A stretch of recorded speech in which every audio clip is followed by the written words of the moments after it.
여러분 안녕하세요. 정별 변호사입니다. 네, 오늘 직장인의 권리와 의무 벌써 11번째 시간이네요. 11강 이제 오늘 해볼 텐데요. 오늘 주제는 직장 내 성희롱 관련된 부분이에요. 여러분 좀 의아하시지 않으세요? 왜 직장에서 성희롱 예방 교육을 받아야 될까? 굳이 이게 무슨 필요가 있을까? 나는 뭐 그렇게 할 것도 아니고 이게 그렇게 일반적으로 일어나는 일일까? 우리가 교육을 받아야 될 만큼이라고 생각하실 수가 있어요. 그래서 오늘은 직장 내 성희롱이 무엇인가? 그리고 직장 내 성희롱의 종류에 관해 한번 살펴보려고 하고요. 그리고 직장 내 성희롱을 규율하는 법률과 예방교육의 필요성에 관해 한번 살펴보려고 해요. 같이 한번 볼게요. 자, 제가 지금 여기 제시해드린 3페이지부터 이제 이하의 몇 장의 이제 컷들이 있잖아요. 요거는 제가 양성평등진흥원에서 자료를 좀 가져와 봤어요. 이곳에서도 이제 이런 직장 내 성희롱 관련된 자료들이 많이 구비가 돼 있고요. 그 중에서 여러분이 조금 이렇게 와닿을 만한 자료를 제가 첨부를 했거든요. 자, 한번 같이 볼게요. 여기 보시면 눈치사회, 은밀한 직장 괴롭힘이라고 나오잖아요. 그러니까 직장 내 괴롭힘에 관해서도 얘기를 하면서 그 중에 중요한 부분 중 하나인 성희롱에 관해 얘기를 하는 거예요. 자, 근데 여기 한번 볼까요?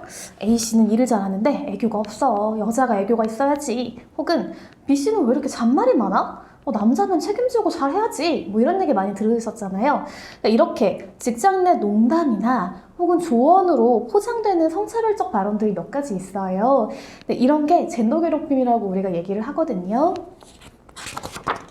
여기 보시면 이제 예전에 같은 경우는 사실은 뭐 성희롱, 성평등 이런 얘기를 좀 했다면 요즘에 젠더 괴롭힘, 그러니까 이제 그런 성희롱이나 성폭력 이런 얘기를 하기도 하지만 이렇게 젠더 괴롭힘이라는 명칭으로 사용을 하기도 하니까 이게 같은 뜻이다라고 알아두시면 좋겠어요.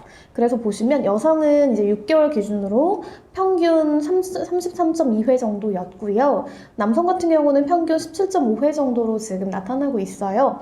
근데 생각보다 여성분들이야 이제 워낙 성희롱 당한다는 것들이 많이 알려져 있잖아요. 그런데 보세요. 남성분들 굉장히 많지 않아요? 그래도 남성분들은 별로 대상이 안 될 것 같잖아요. 피해자가 아닐 것 같은데도 불구하고 굉장히 많아요.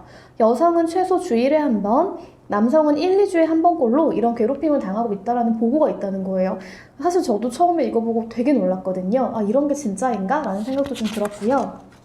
자, 그런데 이렇게 뭐 한 일주일에 한 번, 뭐 2주에 한 번 이렇게 괴롭힘을 당함에도 불구하고 문제 제기를 하지 않는 이유가 있을 거잖아요. 볼게요. 첫 번째 이유가 직장 생활에 불가피하다는 인식이 있다는 거예요. 아이 뭐 저거 농담이고 뭐 이거 직장 생활, 사회생활 하다 보면은 그럴 수 있지 라는 인식이 있다는 거고요. 두 번째는 인사상 불이익에 대한 걱정인 거예요. 내가 이거 좀 아닌 것 같은데 문제 제기하면 나는 좀 인사고과에 좀 잘못 반영되지 않을까? 그러면 승진이라든지 여러 가지 문제가 발생하지 않을까? 뭐 이런 생각들을 할 수가 있는 것이고요. 그리고 또 한 가지, 문제 제기를 했을 때 어떤 피해자에 대한 보호라기보다는 사실은 직장 내 평판이 굉장히 악화되는 경우들이 발생을 하잖아요. 그런 부분에 관한 두려움이 있는 거예요. 그래서 내가 이 말 했을 때 만약에 직장 내에서 오히려 그러니까 나한테 되게 나쁜 영향을 미치면 어떡하지? 내가 피해자임에도 불구하고 전혀 피해자가 아닌 것처럼 돼버리는 상황이 발생하면 나는 어떡하지? 이런 고민이 있는 거예요. 그래서 얘기를 못했다는 거예요. 자, 그래서 여기 보시면 직장 생활은 힘든 게 당연하다라는 인식이라든지 예민한 사람이라는 낙인이 찍힐까 두려워서 괴롭힘을 당하고도 묵인하는 것이 현실이다라고 얘기하고 있죠. 그런데 사실 이게 조금 심각해요. 그러니까 이게 뭐 한두 번 이렇게 하면 넘어갈 수 있을지 모르겠으나 사실 한두 번 더 일어나면 안 되지만요. 그런데 이제 이런 게 지속적으로 반복이 되거나 집요하게 괴롭힘을 당하게 되면 굉장히 깊은 상처를 남기게 되거든요. 여기 보시면 직장 괴롭힘의 후유증으로 밝혀진 사례로는 분노, 우울, 불면, 자살 충동, 그러니까 이런 정신적인 문제가 생기게 돼요. 그 사람이 괴롭힘을 당한다면 어떤 형태로든 이런 정신적으로 힘든 일들이 발생을 한다는 거죠. 근데 이러한 점이요, 단순하게 그냥 내가 좀 힘들다 이 정도에서 그치는 게 아니라 퇴사로도 당연히 이어지겠죠. 그러니까 참고 있기가 힘드니까 회사를 그만두는 경우가 많을 거 아니에요. 그렇다면은 결국은 근로권이나 행복추구권 같은 것들도 침해가 되잖아요. 이제 이런 문제가 있다라고 얘기하고 있는 것이고요. 그리고 이게 사실 당하는 근로자들에게만 문제가 될 것 같잖아요. 또 그렇지가 않아요. 사용자 입장에서 볼까요? 우리 기업 입장에서 한번 봅시다. 여기 보시면 직장 괴롭힘으로 인한 연간 인건비 손실 비용이 나와요. 이게 생각보다 진짜 크거든요. 자, 보시면 금융이나 보험법은요, 1,515억 원이에요. 사실 이게 여러분들에게 확 와닿는 숫자는 아닐 수 있지만 우리가 1억, 10억, 100억 이 정도여도 굉장히 큰 돈이잖아요. 근데 무려 1,500억이라는 거예요. 그리고 교육 서비스업도 마찬가지. 2,973억이에요. 거의 뭐 어마어마한 금액 아닌가요? 제조업은 더 심해요. 9억 6,407억 원이에요. 이거 상상도 잘 안 되는 금액일 수 있잖아요. 큰 금액이잖아요, 우리한테. 근데 이렇게 엄청난 손실을 가져오는 거예요, 기업에게. 그리고 총 15개 산업에서 우리가 다 봤더니 4조 7,835억 원이라는 거예요.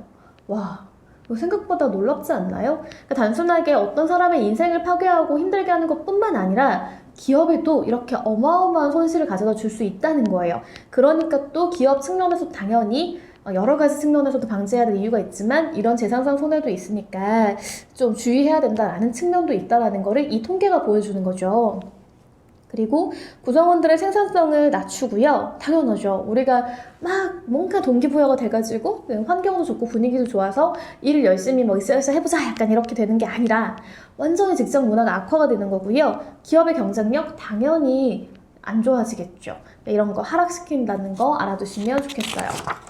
자, 그리고 이제 여성이나 남성 모두가 피해자가 될 수도 있는 것이니까 이것은 사실 사회적 폭력이다 라고 얘기를 하거든요. 그러니까 근절되어야 한다라는 취지인 것이고요. 자, 그러면 우리 조금 더 디테일하게 한번 상황을 볼까요? 보시면 자, 여기 보세요. 직장 내 성희롱 피해자 82%가 참고 넘어갔다라는 기사가 있잖아요. 보시면 공공기관하고 민간사업체 직원 중에서 100명 중에요. 8명이나 이 직장 내 성희롱을 겪었대요. 그렇지만 그 겪은 사람들 중에서 상당수는, 그러니까 80%는 성희롱을 당하고도 특별한 대처 없이 그냥 넘어갔다라는 거예요.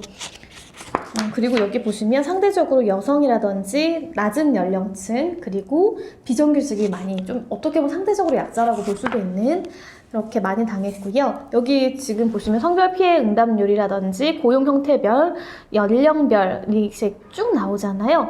굉장히 많아요. 20대 이하가 낮은 연령층이 가장 많이 이제 피해를 입었고요. 30대, 40대, 50대 이상도 당연히 피해자가 될 수 있어요. 그리고 성희롱 유형에 대해 보시면은 외모에 대한 성적 비유 평가 같은 것들이 있고요. 음담패설이 있고, 그 다음에 이제 뭐 회식 자리에서 술을 따른다든지 옆자리를 강요한다든지 뭐 이런 문제가 있을 수 있는 거죠. 그리고 여성은 14.2% 성희롱 피해를 당했다고 했고요. 놀라운 것은 남성도 무려 4.2%나 성희롱 피해를 당했다라고 하고 있는 거예요. 그러니까 더 이상 이게 이제 어떤 성별, 특정 성별의 문제가 아니라 남성이든 여성이든 다 같이 겪을 수 있는 사회적 문제다라는 인식이 있어야 되는 거죠. 그리고 정규직보다는 비정규직의 성희롱 피해 경험이 더 많았고요. 그리고 행위자는 대부분 이제 남성이고 직급은 상급자였다라는 것이고, 가장 크게 발생한 곳은 회식 장소가 많았고 그 다음 이제 사무실이다 이런 것이고요. 그리고 피해자 중에 81.6%가 참고 넘어갔는데 가장 큰 이유가 큰 문제라고 생각하지 않아서 거의 50% 정도이고요. 그 다음에는 문제를 제기해도 해결될 것 같지 않아서 라고 이제 얘기했고요. 그리고 또다시 성희롱 피해 이후에 주위의 부정적인 반응이나 행동 등으로 또다시 피해를 경험한 사람은 무려 27.8%래요. 그러니까 이것만 봐도 알 수 있잖아요. 쉽게 우리가 문제 제기하기 어렵고 2차 가해를 가하는 경우도 있고, 이제 이렇게 2차 가해를 가한 사람은 동료라든지 상급자의 비율로 이제 조사가 됐다라는 거죠. 자, 또 다른 사례 하나 볼까요? 자, 여러분, 제가 아까 말씀드릴 때 분노하고 우울하고 뭐 정말 심한 경우에는 이제 안타깝게 극단적 선택을 하시는 분들이 계시는 거잖아요. 근데 여기 보면 이게 2차 가해가 더해져서 산업재해가 되는 거예요. 그러니까 굉장한 문제를 야기를 하는데요. 보시면 회사의 부적절한 조치로 정신질환이 악화되거든요. 그러니까 이제 어떤 문제가 발생했을 때 회사가 적절하게 대처해주면 큰 문제가 안 될 수도 있어요. 물론 피해를 당했지만 그 피해를 복구하고 회복하고 이제 본인의 어떤 문제를 좀 잘 원만하게 해결할 수 있을 수 있단 말이에요. 그런데 회사가 그렇지 않고 부적절하게 오히려 피해자에게 어떤 프레임을 씌운다든지 문제가 있는 사람처럼 매도한다든지 여러 가지 행위들을 할 때 정신질환까지 발생하는 경우들이 있어요. 이게 이제 산업재해로 인정받는 케이스들이 있는데 같이 한번 볼게요. 여기 보시면 직장 내 성희롱 산재 신청 승인 건수가 신청이 32건이고요. 총 이제 몇 년간이에요. 지난 몇 년간. 그리고 승인된 건이 무려 30건이에요. 거의 다 됐다라고 보면 돼요. 굉장한 수치인 거잖아요. 보시면 적응장애, 외상후 스트레스, 우울사파, 우울장애, 불안장애, 급성 스트레스 반응, 주요 우울증, 그러니까 여러 가지 이런 것들, 심지어 뭐 이렇게 자살하시는 분도 계실 만큼 굉장한 힘든 상황을 겪을 수밖에 없는 거예요. 그러니까 이런 실태가 있으니까, 그리고 이것들이 아주 멀리 있는 것이 아니기 때문에 이걸 예방할 필요가 있는 거예요. 보시면 20대 여성인 직장인 A씨는 2012년 입사 직후부터 계속 이제 성추행을 당하게 됐고요. 스트레스가 쌓이면서 입사하고 3개월 지나서부터는 몸살, 복통, 두통이 시작됐고요.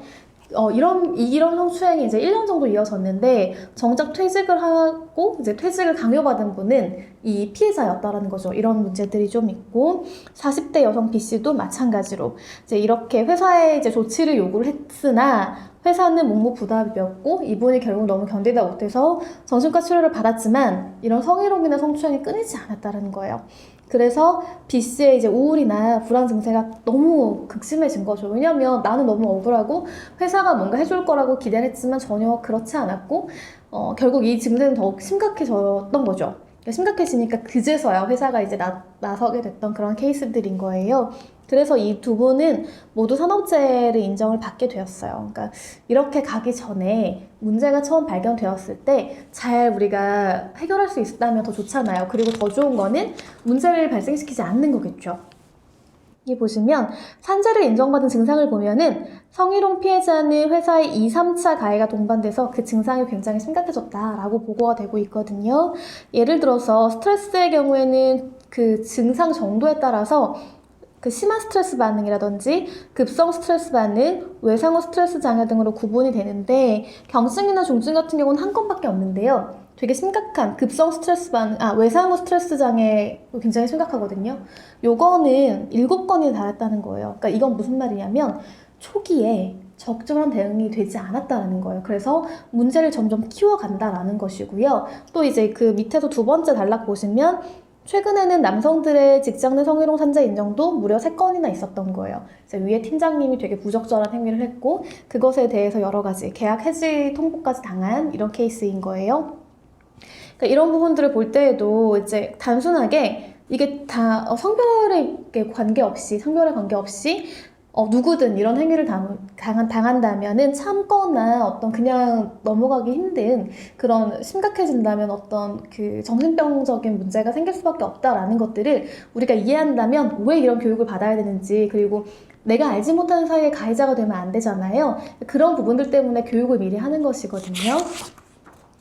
또 여기 보시면 뭐 러브샷 하자면 성희롱인가 이러면서 이제 갑질, 폭언, 근로공단 간부 해임 적법 뭐 이렇게 해서 이제 이 관련된 내용이 좀 나왔어요, 작년에. 그래서 이렇게 법원에서도요, 이런 성희롱이 굉장히 심각하다는 걸 인지를 하고 해고 사유로 판단하고 있어요. 근데 이 사례는요, 단순하게 성희롱만 했던 케이스는 아니고 직장 내 괴롭힘이라든지 부당한 업무 지시까지 정말 종합해서 이제 문제가 발생했던 케이스예요. 한번 쭉 이거는 읽어보시고 이 정도까지 하는구나, 이러니까 이제 문제가 되고 이렇기 때문에 방지해야 되는구나 라고 이해하시면 되겠어요. 자, 우리 그러면 직장 내 성희롱의 의의하고 요건에 대해 본격적으로 한번 같이 살펴볼게요. 여기 보시면 행위자하고 피해자로 일단 나뉘게 되잖아요. 그러니까 누가 가해자인가? 행위자는 가해자라고 우리가 생각하면 돼요. 보시면 법률이 크게 2가지예요. 남녀 고용평등과 일가정 양립 지원에 관한 법률이라는 것이 하나 있고요. 그러니까 보통은 우리가 이제 직장 내에서 어떤 이런 차별적인 행위라든지 이런 게 발생했을 때 이 법을 가장 먼저 찾아보게 되는 거죠. 물론 근로기준법이 있지만 조금 더 특별한 경우에는 이 법이 규율하는 부분이 많거든요. 두 번째는 국가인권위원회법이에요. 굉장히 독특하죠. 인권위원회법에도 이런 직장 내 성희롱 관련된 내용이 있다는 거 알아두시면 나중에 조금 실무하실 때라든지 뭐 누가 물어봤을 때 답해드리기 좀 편할 건데요. 볼게요. 이 아까 남녀 고용평등과 일가정 양립 지원에 관한 법률에는요, 행위자가 사업주하고 상급자하고 근로자가 있어요. 그러니까 사용자, 사장님도 할 수가 있고요. 그리고 아까 말씀드린 팀장님 같은 분들, 뭐 전무님, 상무님 다 가능하고요. 그리고 근로자도 가능하다는 거예요. 그러니까 직장 동료도 가능하고요. 심지어 뭐 하급자가 예를 들어 부하직원이 했다고 해서 안 될 것 같아요? 그거 아니거든요. 그러니까 근로자라면 다 가능하고요. 여기 보시면 국가인권위원회법에 보면 사용자, 그리고 공공기관 종사자분들 이제 별도로 여기 보시면 국가기관, 지자체, 각급 학교, 그다음에 공직 유관단체 종사자까지 범위가 굉장히 넓어요. 그러니까 이런 게 있다라는 거 알아만 두시면 될 것 같아요. 분류가 약간 다른데 개념이 다르다기보다는 그냥 포섭하는 범위를 조금 더 상세하게 잡고 있다라고 일단 이해하시고 넘어갈게요. 자, 그리고 피해자는요, 남녀 고용평등과 일가족 양립 지원에 관한 법률에는요, 근로자라고 되어 있어요. 여러분 근로자 개념은 충분히 학습하셨을 거니까 제가 따로 설명은 드리지 않을게요. 그리고 이거에 반해서 국가인권위원회는요, 모든 사람을 하고 있어요. 특정하지 않고. 지금 제가 개념을 잠깐 설명을 드리고 뒤에 다시 좀 자세하게 볼 거거든요. 일단 넘어갈게요. 그리고 업무 관련성이 있는 성적 언동 등이라고 나오는데 이 업무 관련성이 뭐냐? 자, 보실게요. 성희롱 행위가 직장 내 지위를 이용하거나 업무와 관련해서 이루어질 것이에요. 그러니까 뭔가 단순하게 직장 내에서 벌어졌다라고만 이렇게 한다면 너무 추상적이잖아요. 그러니까 업무 관련성이 있어야 된다라고 보는 거고, 그 업무 관련성에는 직장 내 지위 이용 혹은 업무와 관련해서 이루어진 것, 이렇게 이해하시면 돼요. 그리고 상대방이 원하지 않는 성적 언동 또는 그 밖의 요구라고 하면요, 양성평등 기본법이라는 법률이 있어요. 거기 보면 성적 언동 또는 그 밖의 요구 또는 그에 따르는 것을 조건으로 하는 이익 공여, 뭔가 이제 이런 성적인 행위들을 해주면 내가 뭘 해줄게, 약간 이런 거 있잖아요. 그런 의사표시를 하는 행위를 다 포함하는 거예요. 그러니까 이제 성희롱의 개념이 좀 넓다라는 거 이해하시고 넘어가실게요. 자, 그랬을 때 직장 내 성희롱 행위로 인해서 피해가 뭐가 있냐라고 해서 보면 피해자의 성적 굴욕감이나 혐오감이 있을 수가 있고요. 피해자의 근로조건이나 고용에서의 불이익도 있을 수가 있어요.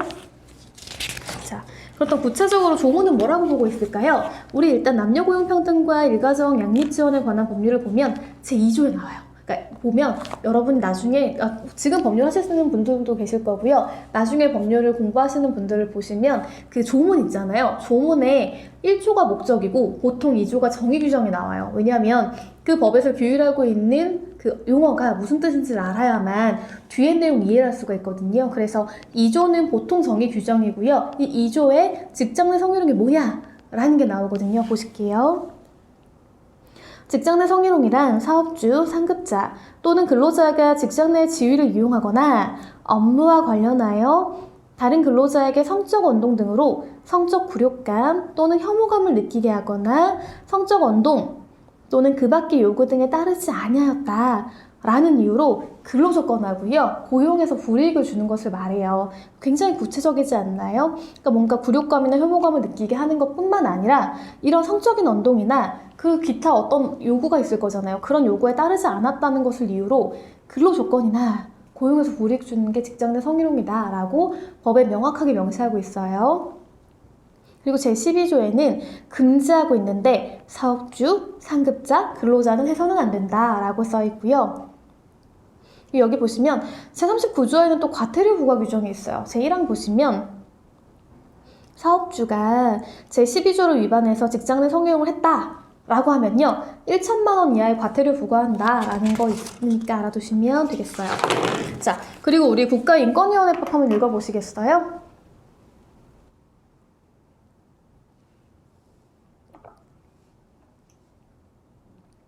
와, 굉장히 뭔가 많지 않아요? 그죠?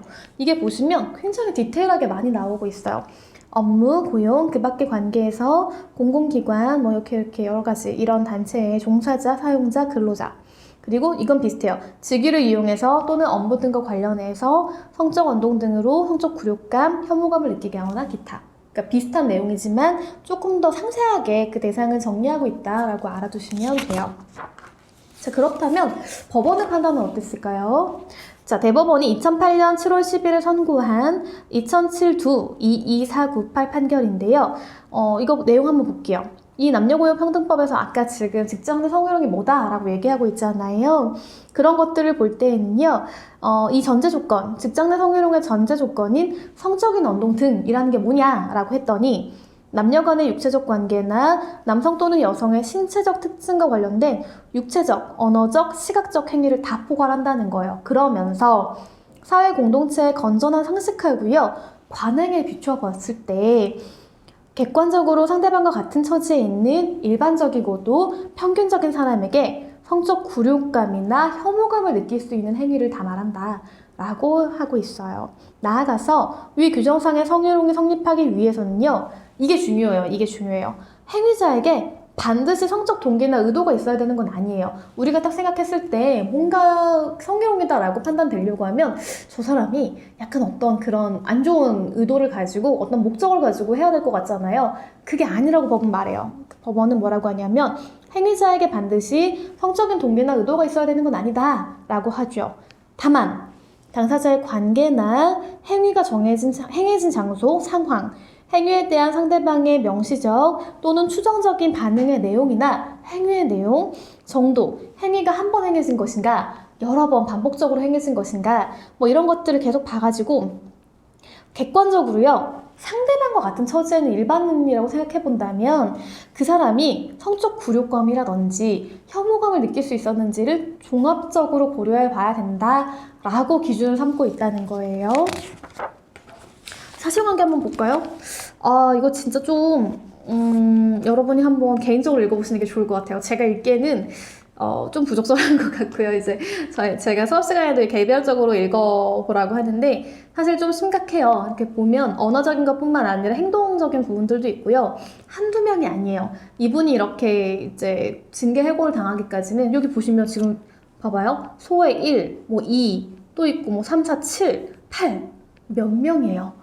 이분이 지점장이셨거든요. 이 지점에 있던 여성 근로자들에게 다 이런 행위를 했는데, 그러니까 이분은 혹시 이런 생각을 하셨을까라고 생각까지 드는 게, 나는 모든 직원한테 이렇게 하니까 이거는 잘못된 게 아니야 라고 혹시 생각했을 수도 있어요. 근데 뭐 말도 안 되는 얘기긴 하지만 어쨌든 이런 행위를 하는 거죠. 이렇게 심각한 행위를 하는 거예요.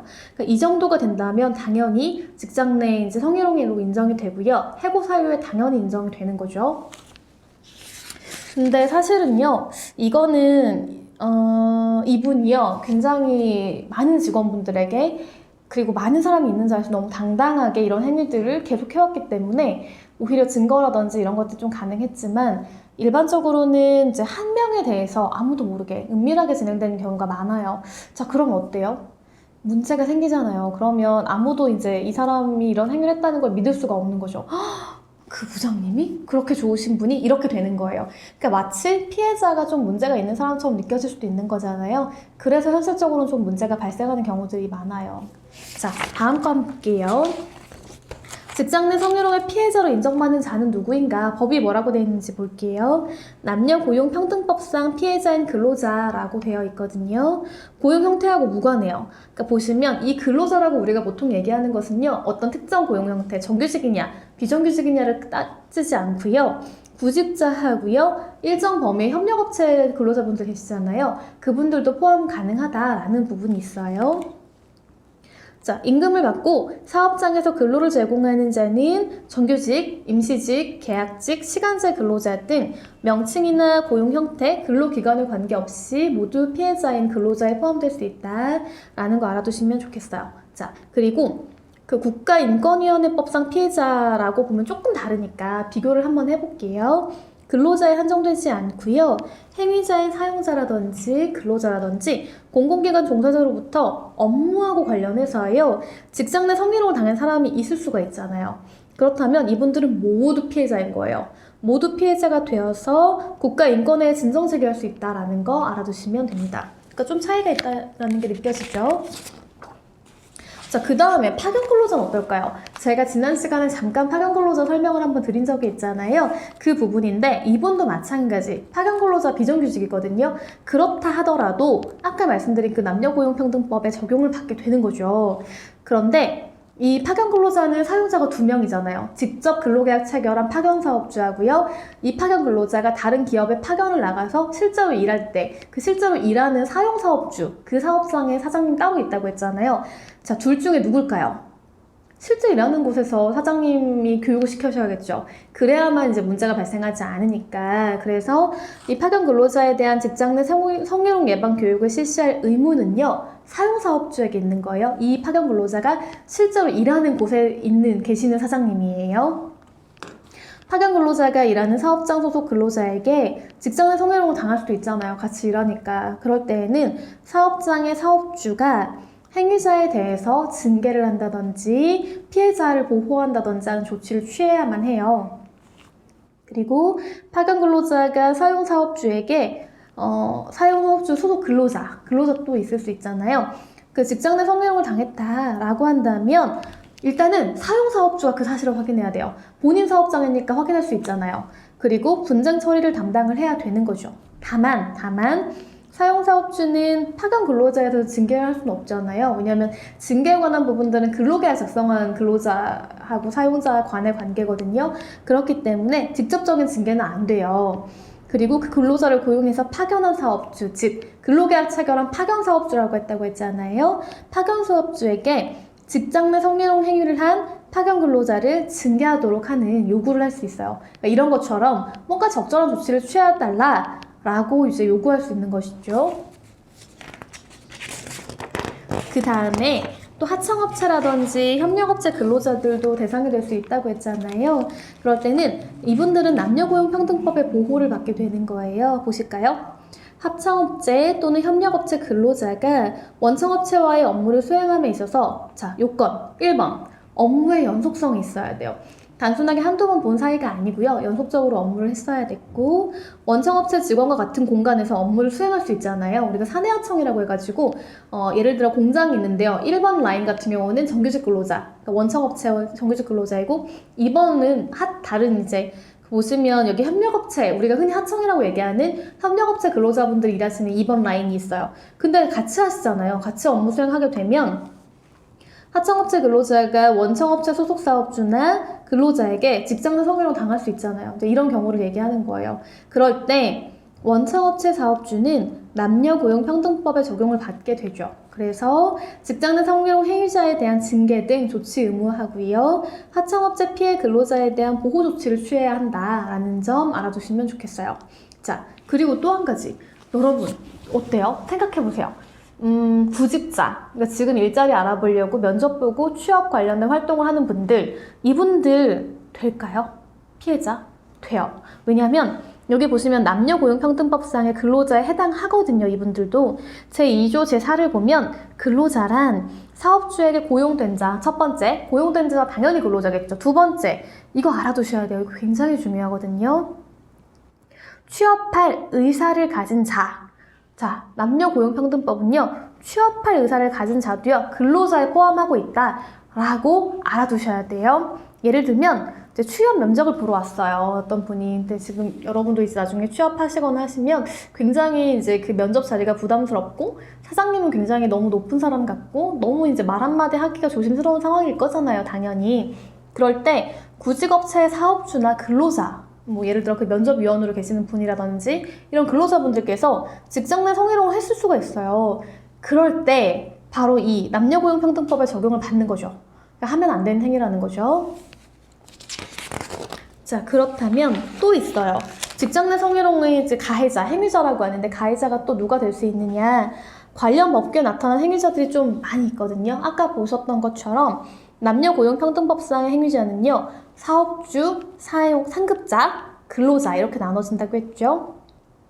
그리고 인권위원회법에서는요, 사용자, 근로자, 공공기관 종사자이고요. 보시면 사용자는요, 사업주하고요. 그러니까 즉 쉽게 말하면 사장님을 얘기해요. 그리고 사업주를 대리해서 근로자에게 업무 지시하는 사람 포함하는 거죠. 예를 들자면 이제 기업에서 전무님들 계시잖아요. 등기이사인 분들, 등기이사인 전무님이라든지 혹은 지점장인데 대리권을 이제 위임받은 분들이 계셔요.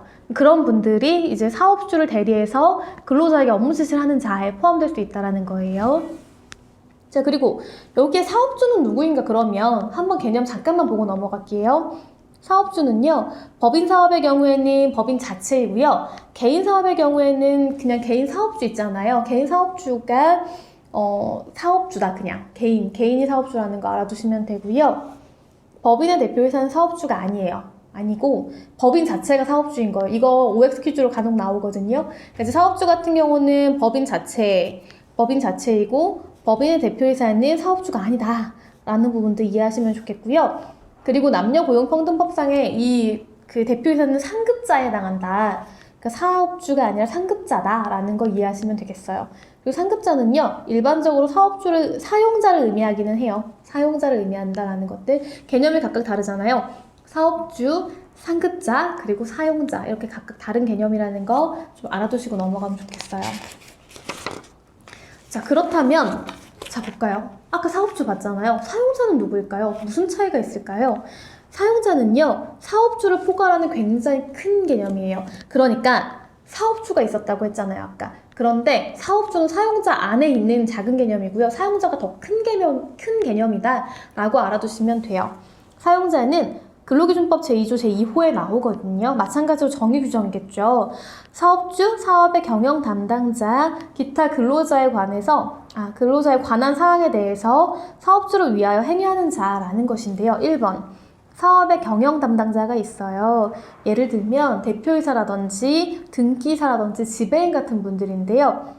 이분들은 사업주는 아니에요. 쉽게 말하면 사장님은 아니에요. 사장님은 아닌데 사업 경영 일반에 관해서 책임을 지는 분들이 계시거든요. 그런 부분이에요. 2번, 근로자에 관한 사항에 대해서 사업주를 위하여 행위하는 자가 있을 수가 있어요. 사업주 또는 사업의 경영 담당자로부터 권한을 위임을 받고요. 그리고 자신의 책임 아래 근로자를 채용하거나 해고하거나 근로조건을 결정하고요. 집행하는 등 인사처분을 하는 것이요. 인사권자라고 쉽게 생각하시면 돼요. 그리고 근로자에게 이제 업무를 이걸 좀 해주세요 라든지 지시하거나 감독할 수 있는 권한을 가진 사람을 말해요. 예를 들자면 인사노무 담당 이사분들 계시거든요. 회사마다.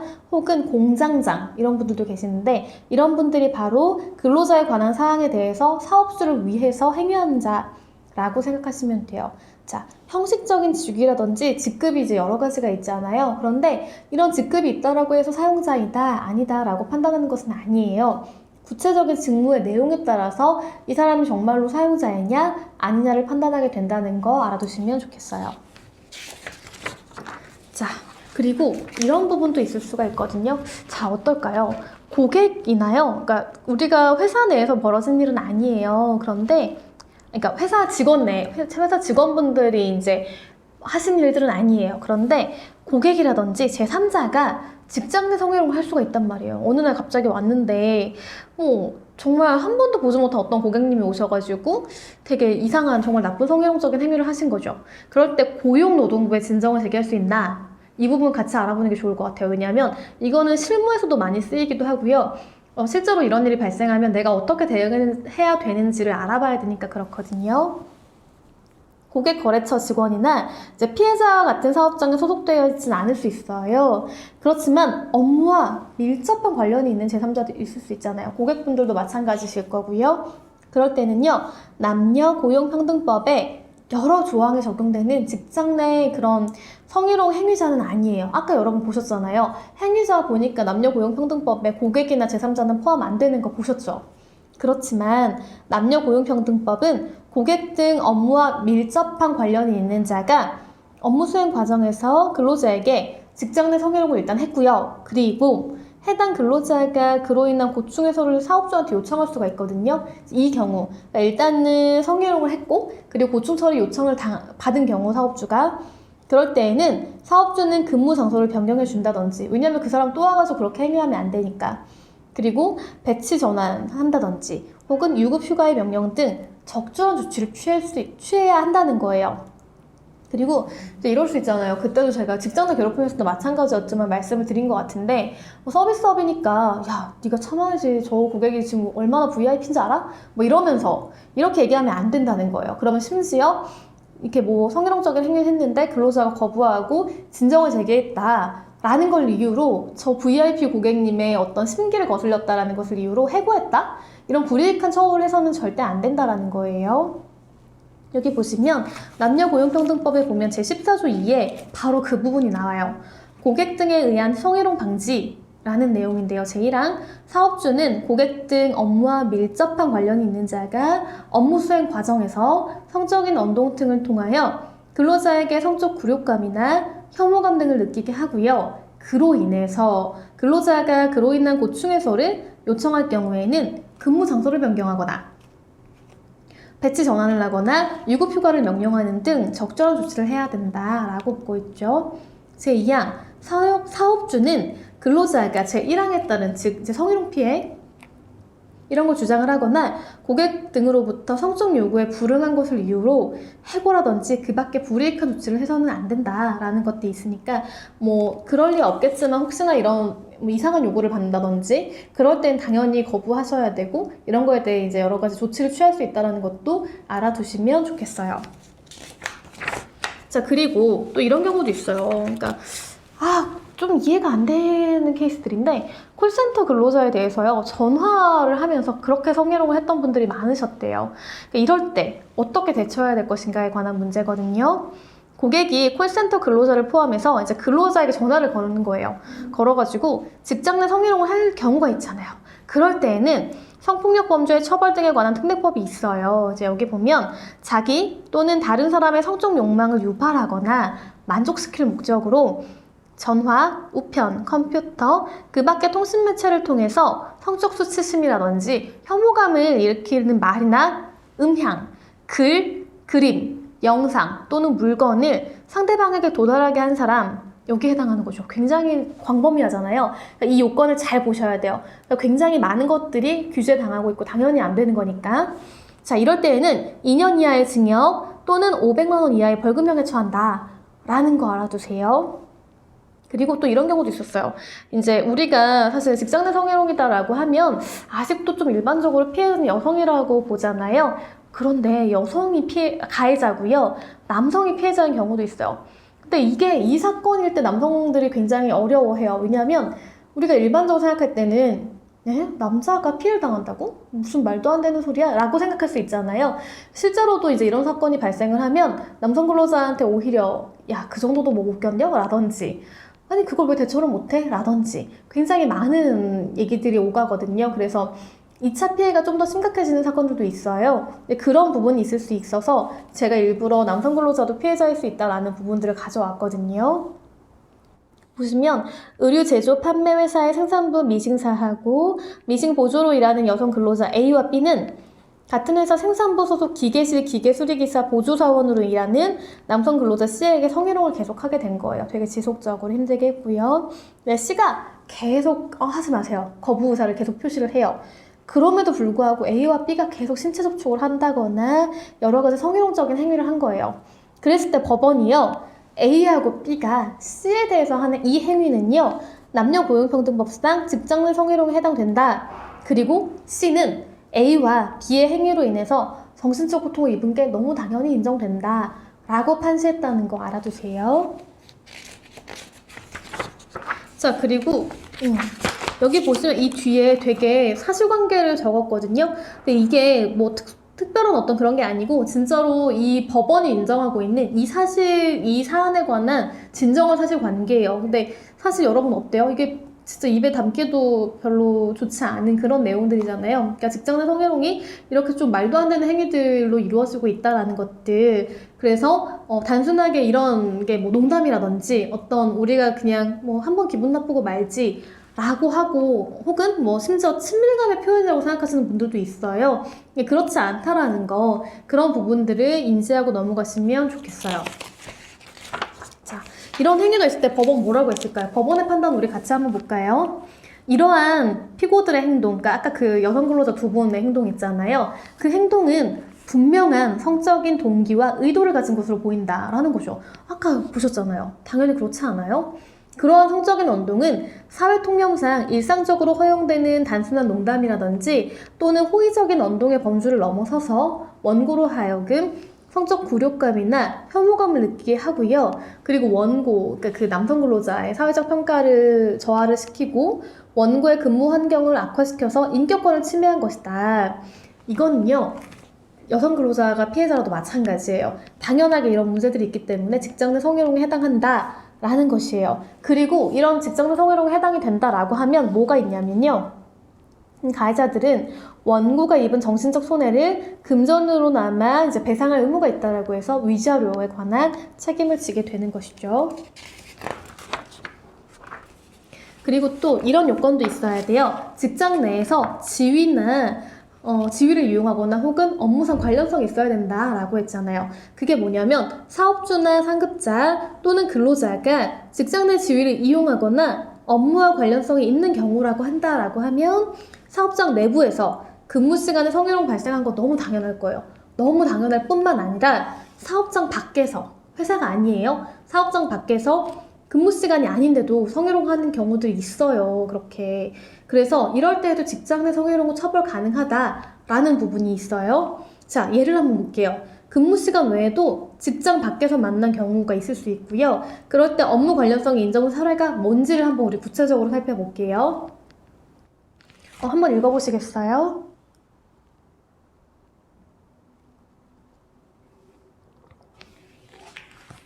자, 이거 어때요? 이거 보면 연구위원으로 일하고 있는 A인 거잖아요.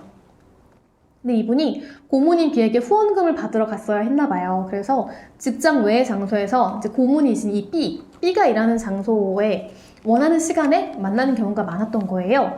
이 직장에서는 고문이 만나자고 하면 연구위원은요, 이제 워낙 대선배님이신 거예요. 연배가 너무 높으신 거죠. 되게 존경받는 분이시고. 그러니까 선배하고 원로에 대한 예우가 있기 때문에 이유를 불문하고 그냥 만나러 가야 돼요. 무조건. 몇 시든 간에, 거기가 어디든 간에.